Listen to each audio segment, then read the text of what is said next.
ꯃꯌꯥꯝ ꯑꯍꯥꯟꯕ ꯃꯛꯇꯗ ꯈꯨꯔꯨꯝꯖꯔꯤ ꯉꯁꯤꯁꯤ ꯃꯦꯒꯤ ꯗꯦꯠ 1 2024 ꯑꯩꯒꯤ ꯄꯔꯁꯅꯦꯜꯒꯤ ꯑꯣꯏꯅ ꯍꯥꯏꯕ ꯇꯥꯔꯒꯗꯤ ꯃꯦꯒꯤ ꯇꯥꯡ ꯑꯃꯁꯤ ꯑꯩꯒꯤ ꯋꯦꯗꯤꯡ ꯑꯦꯅꯤꯚꯔꯁꯔꯤꯅꯤ ꯍꯥꯏꯕ ꯇꯥꯏ ꯃꯔꯝꯗꯤ ꯃꯃꯥꯡꯒꯤ 2023ꯒꯤ ꯃꯦꯒꯤ ꯇꯥꯡ ꯑꯃꯗ ꯑꯩꯒꯤ ꯂꯨꯍꯣꯡꯕꯁꯤ ꯑꯣꯏꯈꯤꯕꯅꯤ ꯑꯗꯨꯒ ꯃꯦꯒꯤ ꯇꯥꯡ 2 ꯑꯗꯨꯋꯥꯏꯗꯒꯤ ꯃꯅꯤꯄꯨꯔꯒꯤ ꯏꯔꯥꯡꯁꯤ ꯃꯃꯥꯡ ꯆꯍꯤꯗꯒꯤ ꯍꯧꯈꯤꯕꯅꯤ ꯑꯗꯣ ꯏꯔꯥꯡꯁꯤꯅ ꯃꯔꯝ ꯑꯣꯏꯔꯒ ꯉꯁꯤ ꯃꯅꯤꯄꯨꯔꯁꯤ ꯇꯪꯗꯨ ꯂꯩꯇꯥꯕ ꯂꯩꯇ꯭ꯔꯦ ꯌꯥꯝꯅ ꯁꯥꯟꯇꯤ ꯂꯩꯇ꯭ꯔꯦ ꯃꯐꯝ ꯈꯨꯗꯤꯡꯗ ꯃꯤꯀꯞ ꯃꯤꯔꯥꯎ ꯈꯣꯜꯅ ꯄꯤꯛ ꯊꯜꯂꯦ ꯈꯠꯅ ꯆꯩꯅꯕ ꯁꯥꯎꯅꯕ ꯅꯣꯡꯃꯩ ꯃꯈꯣꯜ ꯕꯣꯝ ꯃꯈꯣꯜꯅ ꯄꯤꯛ ꯊꯜꯂꯦ ꯑꯗꯣ ꯁꯨꯃꯥꯏꯅ ꯁꯨꯝ ꯂꯩꯕꯗꯤ ꯌꯥꯗꯕꯅꯤꯅ ꯒꯚꯔꯟꯃꯦꯟꯠꯅꯁꯨ ꯑꯊꯨꯕ ꯃꯇꯝꯗ ꯃꯅꯤꯄꯨꯔꯁꯦ ꯁꯥꯟꯇꯤ ꯂꯥꯛꯅꯅꯕꯒꯤꯗꯃꯛꯇ ꯁ꯭ꯇꯦꯞꯁ ꯄꯥꯏꯈꯠꯄꯤꯔꯛꯀꯅꯤ ꯍꯥꯏꯕꯒꯤ ꯑꯆꯦꯠꯄ ꯊꯥꯖꯕꯁꯨ ꯂꯩ ꯑꯩꯈꯣꯏꯅꯁꯨ ꯀꯟꯅ ꯄ꯭ꯔꯦꯁꯔꯁꯨ ꯄꯤꯖꯔꯤꯕꯗꯨꯅꯤ ꯑꯗꯨꯅ ꯁꯔꯀꯥꯔ ꯃꯊꯧ ꯇꯧꯍꯟꯁꯤ ꯒꯚꯔꯟꯃꯦꯟꯠ ꯃꯊꯧ ꯅꯤꯌꯣꯝ ꯆꯨꯝꯅ ꯇꯧꯍꯟꯁꯤ ꯑꯗꯨꯗꯒꯤ ꯒꯚꯔꯟꯃꯦꯟꯠꯅ ꯃꯊꯧ ꯅꯤꯌꯣꯝ ꯆꯨꯝꯅ ꯇꯧꯔꯛꯄ ꯃꯇꯝꯗ ꯃꯅꯤꯄꯨꯔꯁꯤꯗ ꯇꯪꯗꯨ ꯂꯩꯇꯥꯕ ꯑꯃ ꯂꯥꯛꯀꯅꯤ ꯍꯥꯏꯅ ꯈꯜꯂꯤ ꯅꯠꯇ꯭ꯔꯒꯗꯤ ꯑꯩꯈꯣꯏ ꯈꯝ ꯊꯦꯡꯅ ꯋꯥꯅꯔꯦ ꯊꯕꯛ ꯏꯪꯈꯥꯡ ꯁꯨꯗꯅ ꯅꯣꯡꯃꯒꯤ ꯖꯤꯕꯤꯀꯥ ꯊꯤꯗꯅ ꯆꯥꯛꯈꯨꯝ ꯃꯩ ꯃꯨꯠꯇꯅꯅꯕ ꯍꯣꯠꯅꯖꯔꯤꯕ ꯏꯆꯤꯜ ꯏꯅꯥꯎ ꯃꯌꯥꯝꯁꯨ ꯃꯀꯣꯛꯇ ꯃꯈꯨꯠ ꯍꯥꯞꯅꯔꯦ ꯍꯥꯏꯗꯤ ꯂꯨ ꯀꯣꯛꯄꯗ ꯂꯦꯟ ꯇꯥꯕ ꯍꯥꯏꯗꯣ ꯃꯗꯨꯃꯛ ꯑꯣꯏꯔꯒ ꯂꯩꯔꯦ ꯑꯗꯨꯅ ꯃꯅꯤꯄꯨꯔꯁꯤ ꯁꯨꯃꯥꯏꯅ ꯁꯨꯝ ꯂꯩꯕ ꯇꯥꯔꯒꯗꯤ ꯑꯩꯈꯣꯏꯒꯤ ꯍꯧꯒꯠꯂꯛꯏꯕ ꯅꯍꯥꯁꯤꯡ ꯂꯥꯏꯔꯤꯛ ꯂꯥꯏꯁꯨ ꯇꯝꯗꯅ ꯐꯖꯅ ꯑꯐꯕ ꯈꯨꯟꯅꯥꯏ ꯑꯃꯒꯤ ꯌꯨꯝꯕꯤꯔꯦꯜ ꯑꯣꯏꯔꯛꯀꯗꯕ ꯅꯍꯥꯁꯤꯡꯒꯤ ꯏꯚꯟ ꯃꯈꯣꯏꯒꯤ ꯄꯨꯟꯁꯤ ꯀꯦꯔꯤꯌꯔ ꯂꯣꯏꯅꯃꯛ ꯃꯥꯡꯕꯁꯤ ꯃꯁꯤ ꯇꯁꯦꯡꯅꯃꯛꯀꯤ ꯃꯅꯤꯄꯨꯔꯒꯤ ꯑꯣꯏꯅ ꯌꯥꯝꯅ ꯂꯥꯏꯕꯛ ꯊꯤꯕ ꯇꯥꯡꯀꯛ ꯑꯃꯗ ꯑꯩꯈꯣꯏꯁꯤ ꯂꯩꯔꯦ ꯍꯥꯏꯅ ꯑꯩ ꯑꯗꯨꯃꯥꯏꯅ ꯐꯣꯡꯗꯣꯛꯆꯅꯤꯡꯉꯤ ꯑꯗꯨꯒ ꯃꯁꯤ ꯃꯔꯛ ꯊꯠꯅ ꯌꯥꯝꯅ ꯂꯥꯏꯕꯛ ꯊꯤꯕ ꯊꯧꯗꯣꯛ ꯑꯃꯗ ꯑꯩ ꯀꯟꯅ ꯀꯣꯟꯗꯦꯝ ꯑꯃ ꯇꯧꯖꯒꯦ ꯃꯗꯨ ꯀꯟꯗꯦꯝ ꯑꯩꯅ ꯇꯧꯖꯅꯤꯡꯕꯁꯤ ꯀꯔꯤꯅꯣ ꯍꯥꯏꯕ ꯇꯥꯔꯒꯗꯤ ꯗꯣꯛꯇꯔ ꯂꯝꯇꯤꯟꯊꯪ ꯍꯥꯎꯀꯤꯞ ꯃꯥꯅ ꯍꯧꯕꯗꯒꯤ ꯗꯣꯛꯇꯔ ꯂꯝꯇꯤꯟꯊꯪ ꯍꯥꯎꯀꯤꯞꯁꯤꯅ ꯇ꯭ꯋꯤꯇꯔꯗ ꯑꯣꯏꯔꯣ ꯑꯃꯗꯕꯨ ꯑꯣꯏꯔꯣ ꯁꯣꯁꯤꯌꯦꯜ ꯃꯤडिया ꯄ꯭ꯂꯦꯠꯐꯣꯔꯝꯁꯤꯡꯁꯤꯗ ꯑꯐ ꯅꯨꯡꯉꯥꯏꯒꯤ ꯋꯥꯔꯤ ꯑꯃꯠꯇ ꯁꯦꯌꯔ ꯇꯧꯗꯦ ꯍꯥꯏꯗꯤ ꯃꯤ ꯑꯃꯒ ꯅꯨꯡꯁꯤꯅꯗꯅꯕꯒꯤꯗꯃꯛꯇ ꯐꯦꯛ ꯄ꯭ꯔꯣꯄꯥꯒꯟꯗꯥ ꯃꯌꯥꯝ ꯑꯃ ꯑꯔꯥꯟꯕ ꯄ꯭ꯔꯆꯥꯔ ꯇꯧꯔꯒ ꯑꯩꯈꯣꯏꯒꯤ ꯖꯥꯇꯤ ꯑꯃꯒꯒꯤ ꯃꯔꯛꯇ ꯁꯤꯡꯆꯦꯞ ꯊꯥꯖꯜꯂꯒ ꯇꯧꯕꯁꯦ ꯃꯁꯤ ꯇꯁꯦꯡꯅꯃꯛ ꯀꯣꯡꯒ꯭ꯔꯦꯁꯃꯦꯟ ꯑꯃ ꯑꯣꯏꯅ ꯃꯅꯤꯄꯨꯔ ꯃꯆꯥ ꯑꯃ ꯑꯣꯏꯅ ꯃꯅꯤꯄꯨꯔꯤ ꯑꯃ ꯑꯣꯏꯅ ꯑꯗꯨꯗꯒꯤ ꯃꯩꯇꯩ ꯑꯃ ꯑꯣꯏꯅ ꯌꯥꯝꯅ ꯃꯁꯤ ꯇꯁꯦꯡꯅꯃꯛꯀꯤ ꯗꯣꯛꯇꯔ ꯂꯝꯇꯤꯟꯊꯪ ꯍꯥꯎꯀꯤꯞꯇ ꯑꯩ ꯌꯥꯝꯅ ꯋꯥꯔꯧꯏ ꯃꯔꯝꯗꯤ ꯅꯍꯥꯟꯒꯤ ꯕꯤꯁꯦꯟꯄꯨꯔꯒꯤ ꯏꯟꯁꯤꯗꯦꯟꯠꯁꯤꯗ ꯅꯦꯁꯅꯦꯜ ꯃꯤडियास ꯃꯌꯥꯝꯅ ꯍꯥꯏꯗꯤ ꯕꯤꯁꯦꯟꯄꯨꯔ ꯏꯟꯁꯤꯗꯦꯟꯠꯇ ꯂꯩꯈꯤꯗ꯭ꯔꯕ CRPF जवानसिंग हाइदी मखोइदो कुकी मिलिटेंट्सना हाटपनी हाइना नेशनल मीडियास मयामदा फजना क्लियर कट ओइना फोंग्रबनी अदुदा माना ट्विटर दम का फेक प्रोपेगेंडा संदोगा आइदी CRPF जवान सिंगदो अखोई मैतै सिंगना अखोई मैतैना हाइदी अदुमाइना तौरगा हाटपनी हाइबी टाइपता अखोइना मैतैने अटैक तौरगा CRPF जवान सिंगदो खुदोंथीबा लेखिदबनी गाइना माना ट्विटर दा प्रोपेगेंडा संदोकपजिदी तसेंगना यामना सेंसलेस ओइबा यामना रेस्पॉन्सिबल याउदबा भाप तादबा ज्ञान तादबा मीनी हाइना आई डॉक्टर लमतिनथंग हाउकिप अदुमाइना क्लेम तौनिंगे अदुना तसेंगना डॉक्टर लमतिनथंग हाउकिप हाइनिंगबसे यस कांग्रेस की सपोर्टर अमो ओइना नहाक लेबिरंबदी याय अदुबु तसेंगना हाइबा तारगदी नंग कांग्रेस तसेंगना नुंगसीबा मानदे नंग कांग्रेस पार्टी नुंगसीबा मानदे नंग नसाजे बीजेपी के एजेंट गा मानसले डॉक्टर लमतिनथंग हाउकिप से करिगिनो हाइदि कांग्रेस पार्टी की मिंचत फननबगी दमकता ngasibaw tawde haba पार्टी की मिंचत पुरकननबगी दमकता ngasibaw tawde haba पार्टी की मिंचत थीननबगी दमकता पार्टी जे इकाई फुरुप कइनो तौननबगी दमकता पार्टी जे इकाई रगा मनिंग हन्ननबगी दमकता पार्टी जे लेखा तागदबी थबक खक्ता तौरगा लैयेबा अदुना डॉक्टर लमतिनथंग हाउकिप ताइना हाइनिंगबसे नसाजे बीजेपी के एजेंट ला नंग नसाजे बीजेपी ना थादोकप्रा गाइना आई हंगनिंगेबा ओइरोय पारोइदबा प्रोपेगेंडा मयाम अमा ट्विटर जिदा नंगना चलाइरिजे करिनो ज्ञान तादेबा नंग नसामा मणिपुरी अमा ओइरगदी मणिपुर ने हाइना हाइबा तारगदी नसामा मणिपुरी अमा ओइबगी वांगांगोबा शांतिगी वांगांगोबा मयाम जे पुंजलकननबगी वांगांगोबा होय सरकार जे फत्रे पालिबा सरकार जे फत्रे डबल इंजिन गवर्नमेंट जे फ्लॉप चटले हाबदी मयाम लोय खंगनबा ngaktane habase हाइना द्रगजु मणिपुर दा लेरिबा प्रजा लाख कुंथ्रा कुंथ्रा गाजिना लोइना खंगेबा सरकार जे फ्लॉप चटले leader J incompetent ओइरे situation handle tawba ngamdre Manipur ji da santi raksa purak ngamdre law and order manage tawba ngamdre mayam je loina praja sing na khange ba khangda banatte ba adubu nangju nangi individual level da nahak na samaksu aina haijaning badi Manipur gi wa ngangu haibani da santi gi wa ngangu haiba nangi nasagi na furup to represent tawraga hairo haibani da Manipur gi damakta adudi natte nangna asuk yamna tathi to oina nang haubadagi hauna sumaina tawbasidi brother aidi tasengna haige nangi mawong dudine tasengna Manipur nungsiba natte nang party bu su nang nungsiba natte nangna party yauri sidi nangi just political benefit khara khaki male maitai da chai raga ngang ga tina false propaganda fake propaganda mayama manang na Twitter da sandok pa ya ba sandoga nangi particular community dagi vote phangnana bagi damakta nangi particular community dagi sympathy phangnana bagi damakta nang tawba manjale eba Congress party haise particular community ama khakinate hoi mayam masida Congress party da jat loina suna yawi aikoi su khangi aikoi su yauri sini adum oinamak nangi dudi atopa jat se loi kaukhairamaga nangna thande hingba yaradra habanida nangna maitai da fake propaganda mayam ama tawsale nangna maitai da badanam siba yaba ma sijale sirana sijale aikoi mayam leidi habsu nang khangde leaders mayam leidi habsu nang khangde nasana party gi ethics khangna party gi ideology khangna ngakna party gi thabak thoram sing do chumna paikhat prasu natte nangi kok to yam communal oi Dr. Lamtin Thang nang communal yam na oi please nang communal yam na oi party na nangon da action lawda do tongan graga nang communal yam na oi haise ai shana ai gi personal point of view da ai hai risini nang leme na mo oi na party da leitana nang ngang badu di ngangjau kai na madu di akhoi na dai to pu bangam ba pot na te ba party da su nang na leisan ba party da su position ma paisan ba aduga seran turan ba communal politics nang na sanaraga leiraga kuki chilau sing marak tagi nangi vote phangnana ba nangi sympathy phangnana ba nangi changjabam phangnana ba tawraga leiraga di the way of politics that you are playing is too dirty my brother yamna motli you are playing a very dirty politics adu di tawgano Manipur haise Manipur gi pak saw ba nang ju khangi ba natro 22,000 square kilometer heli bani Masi Manipur gi pak chawbuse masi heli bani Manipur da 60 constituencies leiri bani nang nasagi constituency sai 2 constituency da nang lepi bana tro adu waraga nang nungsi sana bagi wari ngang badi laira dana yang china bagi yekna bagi amaga khatna bagi seran turan ba propaganda da nang tawraga leiraga di ai khoi de adu di tolerate tawba ngamgani na thaja de tolerate su tawroi ai gi maikai da gi su ai Manipur praja miyam da life tharaga hairi sini ai gi maikai da gisu fake propaganda sando iba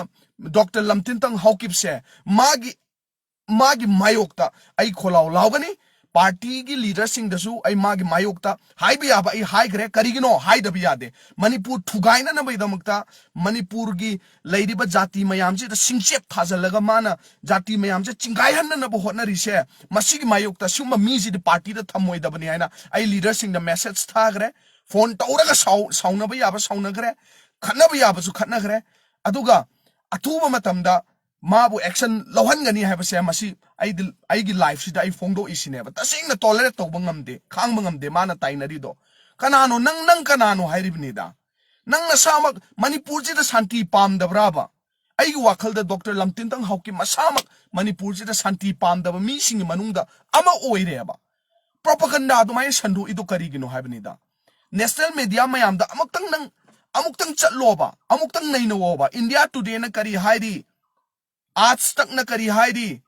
मयाम अमा Larry बा NDTV न करी हायरी NDTV न हायबदो नहन गी थोइबा थौदोक तुदा लैखिद्रबा CRPF सिंग दो नुंगाइते लैत्रे मोइग जु मखोइ family Larry अदुबो हायरिबा CRPF सिग्रबा सिंग दो मदु cookie militant सिंग ने अटैक तौबा सिबनी हायना क्लियर कट ओइना 100% क्लियर ओइना फोंगरबने हाबा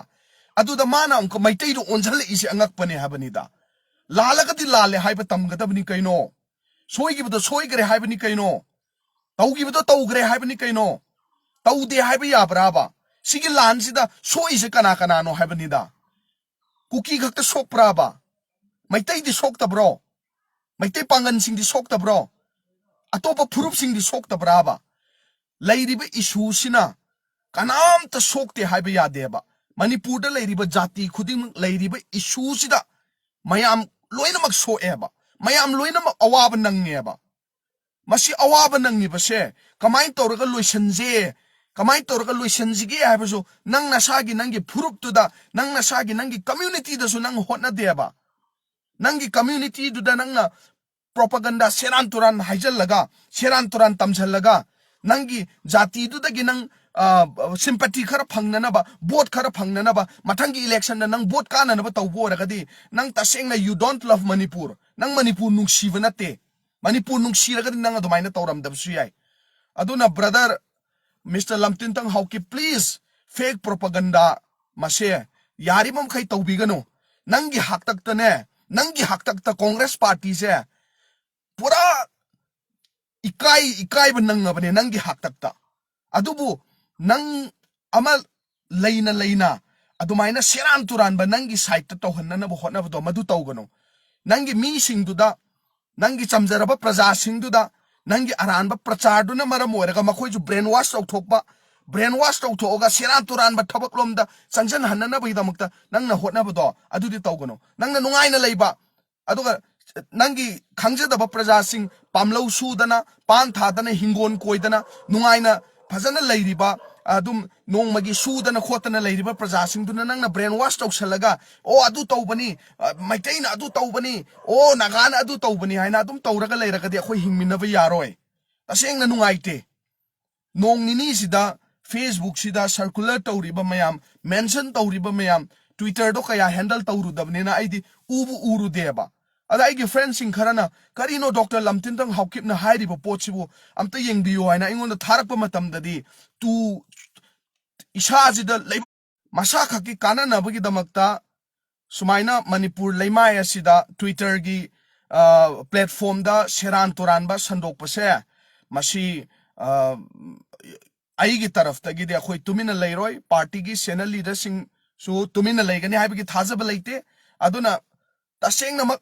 एक्शन लौखटपा मथौ ताई द पार्टी लीडर सिंग दसु हाइबा याबा चे थाबा याबा कोइ थागरे अदुगा पार्टी लीडर सिंग न करिगुम्बा मणिपुर से थुगाइननबो होटनरिबा कम्युनल ओइबा नुपा से कम्युनल ओइरिबा डॉक्टर लमतिनतंग हाउकिपसे एक्शन लौखट पीदब तारगदी अखोइसु पार्टी की थबक थौरमदगी आइदि तसेंगना आई लापना लैगनी पार्टी की थबक थौरम एनी थबक थौरमदगी अखोइ तुमिना लैगिगनी हाइबसे आइदि ओपनली आई सोशल मीडिया प्लेटफॉर्म सिदा मयाम सिदा आई फोंदोक चरिसिनी अदुना सोइरे हाबदो सरकार सोइरे हाबसिदि मयामना लोइ खंगब पोने प्रजा सिंगना दुम मसिगी करी हाइनी लमन अदुम खुमकनी प्रजा सिंगना सोइरिबा सरकार से अदुम परा तंबीरकनी मसी परा तंबीदुना सुलाइबनी एनी असोइबा लीडर ओइरो असोइबा सरकार ओइरो मसी अदुम परा तंबीदुना लाइबनी अदुना परा तंबीरिबा कांगू से मसी प्रजा सिंगी पावर से अखोइ खंगमिनगदबनी अदुना डॉक्टर लमतिनथंग नंग नसा पार्टी की पोजीशन नमा पाइना अदुखकना कम्युनल की पॉलिटिक्स नंग सानरगदी मणिपुर से नंग मरम ओइरगा यामना बेरा कागदबा माले होय बीजेपी ना मोइगी मंत्री अनी दो लौथोकपा ngamdragasu लौथोकतबा तारगासु स्टिल मोइगी मंत्री एमएलए सिंगदुना मणिपुर थुगाइना न होटनादना वा ngang खोतना तौरबाउदा कंखलगा थम्बा तारगासु नंगना तौरिबा पोतो मदुदी तसेंगना नंग कांग्रेस नुंगसीबा नते नंग मणिपुर नुंगसीबा मनते नंग नसाना थंदगी सुविधा नंग नसाना थंदगी वोट बैंक पॉलिटिक्स सानबा नंग नसाना थंदगी वोट फंगनना बिदमक्ता नंगी पर्टिकुलर कांगलुपतुदा ब्रेन वॉश तौरगा नंग मरम ओरगा उच्चायरगा मतुंगदा नंग नसागी लीडर ओइननबगी खौरांगबदना मरम ओरगा नंग तौरकपनी हाइना आई मसी हाइनिंगी अदुना नंग बाप तादरगदी फजना अमका हाइबीबा याय मतुंगदा मसिगुम्बा थबकसे फेक प्रोपागंडा दा चटपीगनो डॉक्टर लमतिनथंग चुमना चटपीयु फजदबा हाइबसे फजदबा ngaktani ta sengna wa yam ngangning फजदबा हाइसे फजदबा ngaktani धर्म की पॉलिटिक्स सानबसु अखोइ तौगुमसी जात बिजात की कम्युनल पॉलिटिक्स सानबसु अखोइ तौगुमसी doctor Lamtinthang Haokip since the very beginning you are playing a very dirty politics communal politics religion gi oiba politics nang sanaraga leiragadi aikoi hingminnaba yaroi aikoi leiminnaba da nungai gadaba mande adumaina tawbude ta sengna dharma gi wari se yengo dharma wari ama haijageba aina haijageba si hairaga kuki loina makta natteba kuki loina makki wari natteba Christian oirise kuki khaktara haibanida amuka Dr. Lamtin Thangrom da som kala keba Christian oirise kuki khaktara ba Manipur da Naga sing Christian oidabra Maitai marakta Maitai Christian yaudabra kuki khaktana Christian ne haina leibagi concept ama leishalagadi bhap ta deba kuki khaktana Christian ne hairagadi madudi tasengna khoi hingminabada warakaniaba Christian je atopa jati da jo Christian mayam ama leirieba ado amaga respect tawnagadabni amaga respect leinagadabni dharma amaga respect leinagadabni dharma amaga su respect leinade noina tawriba kaubruda cross junction magumba adudagi thangjingda cross junction magumba khangnaga leiraba natro kaubru se maitai singi laifamni lai khurumba mafamni yamna maru oiba laifamni thangjingje yamna maru oiba laifamni na mayamna khangnaraga leiraba wari ne abase lisang sina mamangai gi matamdagi kaubru ka dana lai khurumdana Manipur gi shanti purakna na baidamakta lai khurumdana tawraga laiba mafam ne aba masida provoke tawraga muka cross khare yungshan brainwash tawthoga adade thangjingda cross khare yungshan sumaina sum tawnara leiragadi akhoi kamaina yadoino ba haida hairuraga na muka adu tawi ada tawi akhoi gi adu tawi hena hainara leyeba mangdaba kana yauri geba husi mangdaba kana yauri geba Cookiesing gi churches mayam ama kaire adu akhoi chu khangina at the same time maitai gi laisang mayam ama kairi sidi maitai gi laisang mayam ama sunoina thugairi sidi loina mak mangminnarabani habani loina mangminnarabane ba mangdaba sida yaudeba mangminnadaba yaudeba sida loina mangeba laisang ju thugaire church chu dum thugainare ado sumaina sum akhoi je leiminaba yagadra habani sumaina sum thugainaraga leina doiri raba noina tawradi akhoi ju tawgani aikhoina tawragadi moi ju tawrakani haina sum laman khumnabagi thabakta sum tawnaraga leiragadi yaroyaba si yaroyaba aduna Dr. Lamtin Thang daina haijaning base yariba makai communal politics sanabigano nang nasa khaki subida da leibigano adudagi nang nasa khaki political benefit phangnana bagidamakta vote phangnana bagidamakta nangi praja singdo nangi phurup ki ichil naw singdo mislead tawraga brainwash tawraga nang nasa khakte inkhatna na bagidamakta thabak tawgano Congress party habse nang na thandagi khakta natte Congress party si jat loi suna yauri Congress party si gi ideology principle khangna nang yaubiu senior ni lairik haibani ai adum bhap taramgani na khali Congress party da communal politics yade Congress party da jat bijat ki dharma karma ki politics yade habse nang nasana ongtang study tawbiu ada nang amoy da bo aragadi nang nasana gyan ta na step down tawbiu nang nasana Congress gi nang to nang Congress gi to ba matung na nang nganging bangang bududi akhoi maduda problem leite akhoi na hairu gudab su leite kari bu hairu doiba adu party ma gi platform ma da leina party ma gi ideology khangdana nang na torok bududi tasengna Mr. Lamtin Thang hauke madudi akhoi leiminaba nungairoi akhoi yam tasengna laibak thi aduga nungsu nungaite akhoi si maitai ni habasi nang adubau kawbagi mong da nang na particular community amada dumaina seran toran fake propaganda tawraga nang chalaiba chumde aduna santi gi wazu khara ngango peaceful coexistence ki wari da su nang khara naina biu nangi praja sing su nang na ngamjabi thakta nang themjanba tawba yaina sumaina sum khoi tawnaraga kam kuina leimina doino sumaina sum tawraga khoi jubu loimina gra je habra sumaina sum khoi loisalaga dum loisan gra je habra ba noi su nungai bro husik thoiba irang jibu noi nungai na leiba yari bro akhoi nungai na leiba man bro wa da kana yauri ge sida loi namak ware loi namak kham theng ware ko siba ya de da kha bani siba ka pangkhak oirabani subam nomam kem leite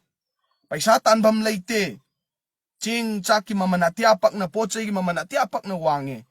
ai nga sai jo hairi duni doctor Lamtinthang Haokip से कांग्रेस की मी मान दे doctor Lamtinthang Haokip से Congress party थुगाइना नबा BJP के agent बु मान छला बने आइदी असेंबा ngangi ba wa se nongmata achumba afaba amta ngang deba khana chaina na magi damta maitai adu haina tawraga layeba adu mai tawraga di kai de yadoino brother nang lairik su phajana tamma ba mini aina khanbada JNU dagi tamakpani na ai khangi JNU de tamakpana sa da doctor haina ming thon bok thela ba nang adu yamna hai singa ba nang nabu noina society je seran toran chinga ga di noigi naha sing du di kamain taw doino naha sing du di kamain taw gani like लाइसु हाइबा नोइना brainwash तौरगा नोइना सागी सुविधा खकी खल्लगा तौरा लेरगदी नहा सिंगदुदी तुंगी खंदबिदा खुत खुलाई पायरक पताबनी वाइल ओरक पताबनी अदु मयाम द थेमजनगदब नत्रो थेमजनगदब नत्राबा अदु यार रोइबा कायदगी नंग तौरिदुदी यादे नंग नसामक्सु धर्मदम कलाके नंग नसामक्सु क्रिश्चियन नत्रो नंग नसाम क्रिश्चियन ओरगा अदु मंगांगिबदु नुंगाइरिब्रा हाइबा लमन खुमबजे नंगी खुत्ता लइब्रो according to the Bible ki matung ina laman khumba hai je nang ki khutta lei braba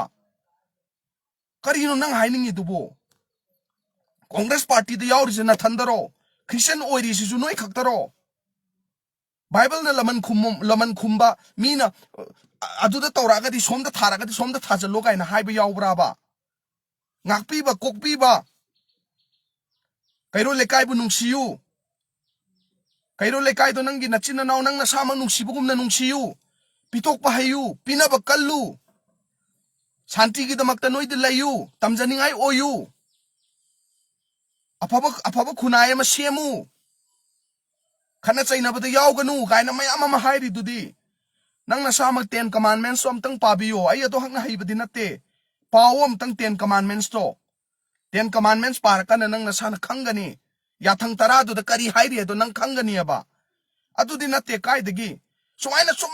hunnaraga khumnaraga leiraga di kai yani hanba ma darkar leiba natro sarkar jinati semaktre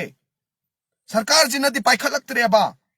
action paikhalaktre sarkar jinna thabak tawraktre praja singi welfare gi damakta sarkar na tawraktre kem tawraktre ba tawbidre last manipur kannana bagi hotnari ba praja singdu do ino onjal lakhre sarkar na onjal lakhre ba adudi mayamna khanga leirabane ba sarkar je chama soide habje mayamna khanga leire ba adu waragadi ai koi khara hanna badi chumdra ba sumaina sum irang thokal laga leigadra habani da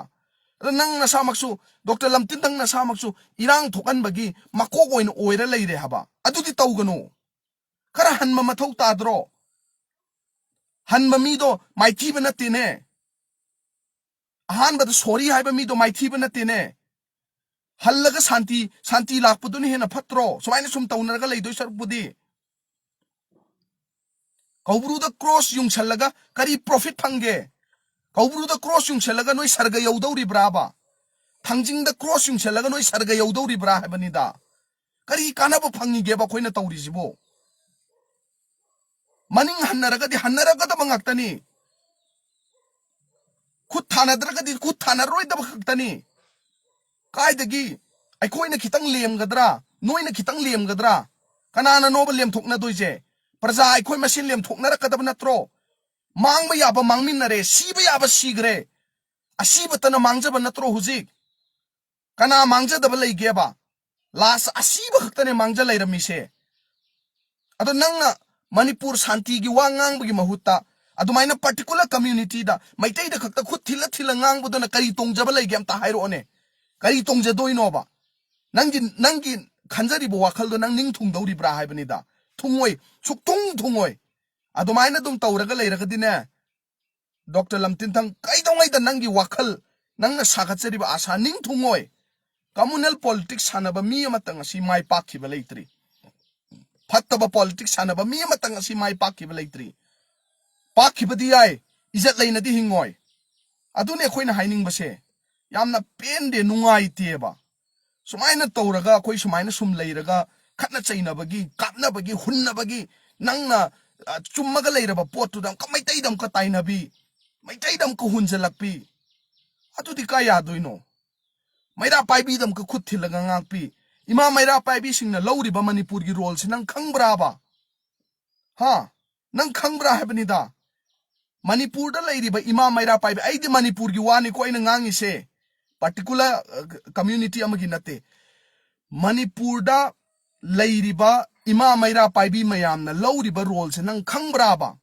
ahing nungthil numidang tum da gaigi nongju nungsa khak ta gaigi Manipur se kannana baidamukta Manipur je da santi purakna na baidamukta honariba ima maira paibi singdabo nang khuthilla ga nang yam lale ba Manipur jibu nang kakte hingba yarabra haibani da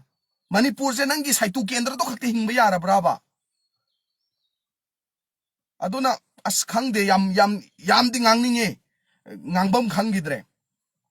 aduna party ke senior leaders sing daso aina request tawjari ai gi taraf tagi ai gi message piba yaba thaba yaba ai thajagre the party ke senior leaders sing daso request tawjari communal politics hanaba Dr. Lamtin Thang please remove from the party tagi malok thok piu party gi miyoy amo oina party gi ideology bhap ta da mi party da lehan bigano aduga party da makhata na mabu thamata ragadi ai khoisu party da makhata na khoi thabak tawba ngamoy tawsu tawroi hena ai sumaina haijaningi aduga sigi fibam jida matam chupada Manipur da mana politics tawrak panumit tagi santi gi wangangdri Manipur jida khana chaina bagi wangak tani ngangi ba mayam se aduna thoidokna haiga dabsu laite akhoi di mi machani karibo hairuni aduba akhoi gi nungaija daba penja daba mana sandoi ba Twitter da kari da hauba gi sandoi ba aranba propaganda mayam do madu kitang dor gasu khummaga muktang magi manakong yojasanu haina tawrak pani aduna emotion na thumat khidana ngang bada soi giba adudagi tabada nungai roi daba ichil nausing yauraga sun ngakpi gani aduga maikoi gi taraf tagi ai shagi side tagi personal level da Mr. Lamtin Thang hauke communal politics sanari ba mioi adudagi phataba politics sanari ba mioi mahakpu party gi side tagi action launa na bi damakta central leaders sing da su yauna state ki senior leaders sing da su khoi kanna pressure pisu pijagre makhata na su pi ki gani haibase mayam da madugi thajaba thamge thamjaramge aduga amuk hanna asigumba thaudokse thokta nanabagi damakta para tambiba mathau tai habado mayam da su aina haijari ado kai oiba taragasu aikhoi maitai marakta su political gi platform tongan leinaba na maram oiraga magi political ideology tongan ba na maram oiraga political party gi public platform da adudagi magi ideology tongan ba na maram oiraga debate taunabada yetnabada maduda mayamna su lana logano maramdi masi dialogue haibasi amna mathau tai ganatantra chatpa leibak amada adudagi debate haibasi amna mathau tai amagi aran bado puthokpa haibasi amna mathau tai opposition gi role and responsibility aduki matik chawi aduna ngasi aikhoi su matik cha dabo oiraga su opposition party amagi youth ki president oiraga akhoi kholau laudana question tawdana andolan tawdana mayam tawri sini aduna ngarang thoiba thawdo kumbi da thoiba thawdok tasengna yengbada nungaite ima singda gari ga thawjandana takke tawba makhai tawba asi masi tasengna yamna nungaitaba mikup ama oi yengbada isaje thuk lawi ado masi pumnamakse hek haurakpadagi law and order se niyom chumna chalairamba taragadi sarkarna karak launa leiriba force state force poiro central forces singse sarkarna phajana chalairaga tawbiramba taragadi ngasi Manipur asuk hakna laina se yamna henjanna naramdabusu yai haina hainingi aduna sarkarna karigumbi amata tawraktarabnina praja sing thoklaaga Manipur kannana baidamukta hotnarakpa haise mahusani hauna sani ana sarkar da su khoina haining basi sarkar da khakta ngangi khole na mayam nungai tabsu tawganu sarkar da ngang dana kana da ngangi sarkar mathau tawhanje haidana bu aina toina hairiduni sarkar mathau tawhanje haibani sarkar mathau तौहनजे हाबदा वारौगनु मयाम BJP मथौ तौहनसी मरमदि सरकार जे Moina पाइबनी honourable chief minister मथौ तौबियु हाबदा मयाम वारौब तौबिगनो सरकार दा हाइदना आ मखारोंगी कइनोदा खोमैदा हाइरुबा यारोयबा सरकार दा हाइदना आ मयाइगी तोमाल दा हाइरुबा यारोय हाबनिदा सरकार ननेबा आंदोलन तौबा protest तौबदा लाना सुलौगनो अखोई इसागी इथंदगी सुविधा खक्कीदमक्ता ngang nate adagi isagi benefit khakta damakta ngang banate question tawriba khudimakse munna thigalaba matungda check tawraba matungda fact finding phajana tawraba matungda o sidamadi soirena semadi soirena hena khoi phajana adum andolan tawbani aduna khoina lambi daga thoraga protest tawraga mayamna lana su lobigano as a protest tawra le imphal mayon da khakta kanmani gaina tawbusu tawbigano imphal mayon da khoina protest tawrido adu maram leina protest tawrini agenda phajana puthoga khoi protest tawrini agenda yaudana protest pangtaw tawba khoi tawkhide naha sing da thabak piu agenda ni ising phangdre ising piu agenda ni poche gi maman atiapak na wange masi poche gi maman hanthabiu masi agenda ni angang sing school fees irang jina maram oragal lobi gano masi agenda ne agenda khudi makne leiriba poche asida corruption tawrame asida scam leirame adodagi masigi santi purakna bo hona biu honorable chief minister karigi tumin leirino home minister karigi tumin leirino manipur sarkar karigi tumin leirino satra singda karigi nongmaina kapsalino haibese masi agenda ngaktani khoina puraga imphal mayonda protest ki thorak khribese imphal mayonda tawdana aigi phayeng mayale kaida tawrubudi yaroi habanida leiri bududi imphal ngaktani aba MLA mantri sing leiri dudi imphal ngaktani governor leiri dudi imphal dan leibani adana moina leiba jaga da protest tawdana khoi phayeng mayale kaida tawru yaroi kautrukta protest tawru yaroi ba kadang banna protest tawru yaroi habanida issue ji ame ba huje yengo mayam yengbiyo singdadam gi phibam kyam sokhre